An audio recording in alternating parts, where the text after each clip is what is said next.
안녕하세요. 명예처방전 구독자 여러분, 저는 세브란스 병원의 소화기내과 김도영입니다. 이제 본격적인 겨울에 접어들어서 날씨가 아주 추울 때도 있고 좀 풀릴 때도 있는데 아무튼 겨울은 겨울인 것 같습니다. 코로나도 완전히 진정되지 않았고 또 독감도 유행하고 있으니까 코로나뿐 아니고 독감에도 유의하시고 또 감기 걸리지 않게 조심하시기 바랍니다. 지난주에 예고드린 대로 이번 시간에는 간암 치료, 구체적인 치료법에 대해서는 아직 다루지 않았지만 간암 치료에 따르는 어떤 환자분들이 두려워하시는 후유증이라든지 부작용을 먼저 살펴보는 시간 갖도록 하겠습니다.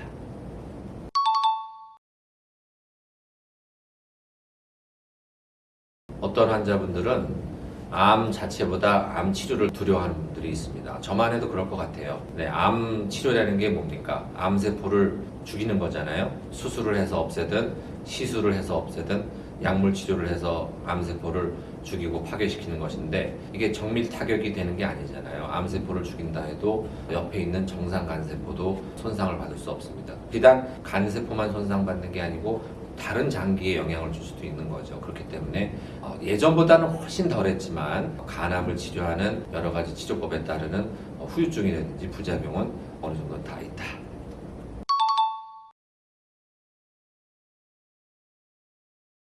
간암을 수술하는 방법이 두 가지죠. 하나는 간을 절제하는 간 절제술, 간을 통째로 띄어서 새 간을 심어주는 간이식이 있습니다.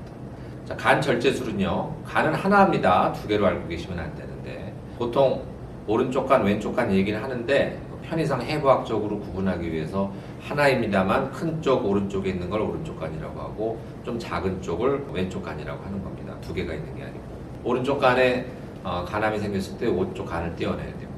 왼쪽 간에 생겼을 때 왼쪽 간을 떼어내. 이게 간 절제술이잖아요. 근데 이게 맹장 수술이나 담낭 수술처럼 간단하진 않겠죠. 그렇기 때문에 수술 후에 어떤 환자들이 겪는 통증이라든지 여러 가지 후유증이 있을 겁니다. 하지만 최근에는 수술 시간이 굉장히 짧아졌어요. 제가 외과 선생님한테 들어보니까 간암을 수술하는데 2시간도 채 안 걸린다 그래요. 이 수술 시간은 맹장 수술하는 시간, 제가 맹장 수술 옛날에 받아봤지만 옛날에 맹장 수술 시간하고 똑같은 겁니다. 옛날에 간암은 대수술에 속했는데 워낙 수술 기술들이 좋아져서 수술 시간이 짧아지고 또 수술을요 개복을 하지 않고 복강경이나 로봇으로 하는 경우가 많아서 이 생살 째는 게 제일 아프잖아요, 피부에. 그래서 살을 째지를 않으니까 통증이 훨씬 줄어들고 그만큼 회복 기간도 짧아지고 그렇습니다.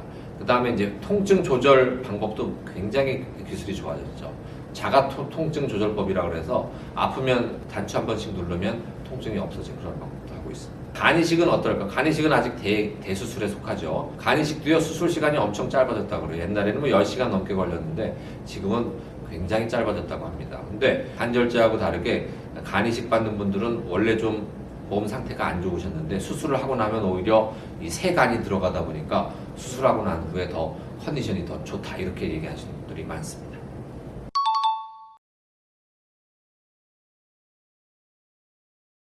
간암 치료법 중에 간동맥 화학 색전술, 우리 의학용어로 TAC라고 스페링이 TAC입니다. 화학 색전술이라고 하는 그 치료법도 통증이 있는 치료법인데 고주파 열 치료술도 통증이 따릅니다. 치료법은 나중에 또 자세하게 말씀드리겠지만 종양을 초음파로 보면서 프로브라고 부르는 가느다란 쇠 막대를 그 종양에 직접 찔러 넣는 겁니다. 열 전도가 되도록 쇠 막대기를 쓰는 거고요. 고열을 가하면 이 프로브를 통해서 열이 종양에 전달되기 때문에 그 종양이 타버리는 거죠. 괴사시킨다는 얘기인데 생사를 태우는 거니까 무척 통증이 심하겠죠. 그래서 시술 전에 마약이 조금 포함된 진통제를 투여한다든지 또 진정수면제를 투여해서 약간 졸립게 한다든지 기억을 못하게 한다든지 이런 방법을 써서 최대한 통증을 줄이려고 하고 있습니다.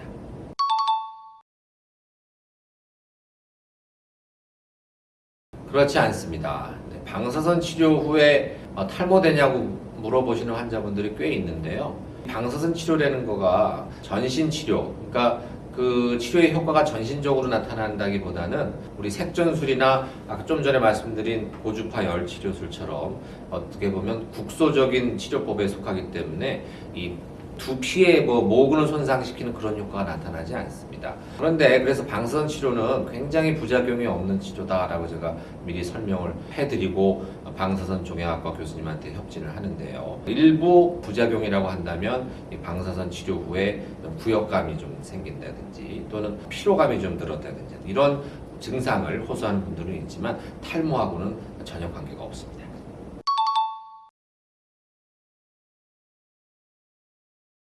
다른 암도 마찬가지지만요. 간암 치료도 이제는 예전처럼 머리가 다 빠지고 설사를 많이 하고 눈썹도 다 없어지고 이런 항암 치료 시대가 지나고요. 소위 표적 치료제, 면역 항암제 시대가 됐습니다. 나중에 따로 시간을 많이 내서 또 말씀드리겠지만 표적 치료제라고 하는 거는 그야말로 암세포 또는 암세포를 먹여 살리는 주위의 혈관을 타겟으로 해서 표적으로 해서 그 세포들만을 공격한다 그런 의미가 되거든요. 그렇기 때문에 기존에 옛날에 쓰던 항암제하고는 개념 자체가 다릅니다. 물론 표적 치료제라고 해서 부작용이 없는 건 아닙니다. 이 부분에 대해서는 다룰 내용이 많기 때문에 표적 치료제 말씀드릴 때 자세하게 말씀드리는 걸로 하고 면역 항암제도 마찬가지입니다. 면역 항암제는 오히려 표적 치료제보다 더 부작용이 없습니다. 물론 면역 항암제라고 해서 부작용이 없는 것은 아닙니다.